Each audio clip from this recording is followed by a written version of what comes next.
L'État a été lésé, si l'État a été lésé, c'est lui qui sera inscrit sur le titre. Vous avez bien compris que l'action en justice ne peut être... Lui qui?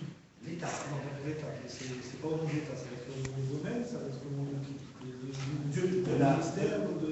De l'administration publique lésée. C'est-à-dire que ça peut être les domaines, ça peut être le ministère, ça peut être tout. En fait, c'est quand la personne publique d'État a été lésée qu'elle peut actionner en justice.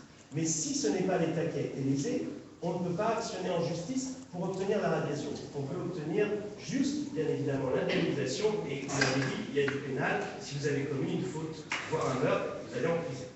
Et vous pouvez être en prison et être toujours inscrit. Ça, c'est une chose. Deuxième chose. Même s'il y a Même s'il y a. ça veut dire falsification. Oui.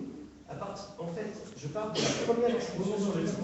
C'est vraiment pour bien comprendre qu'il y a un effet de purge, quel que soit l'acte générateur de la première inscription, il ne peut pas y avoir radiation en vertu de l'effet de purge. Je répète, la personne qui prouvera qu'elle a été lésée peut lui demander une indemnité pécuniaire, mais elle ne peut pas obtenir la radiation.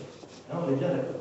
En revanche, les autres inscriptions sur le titre, elles pourront être radiées parce qu'elles n'ont pas plus de force que l'acte qui en est à l'origine. Mais alors, quand vous parlez de la première inscription, vous parlez de quoi exactement? Du premier propriétaire inscrit. Non, parce qu'il y a, avant l'inscription dans un titre, c'est la réquisition. Il y a la réquisition d'immatriculation. Sur les appartements de l'inscription.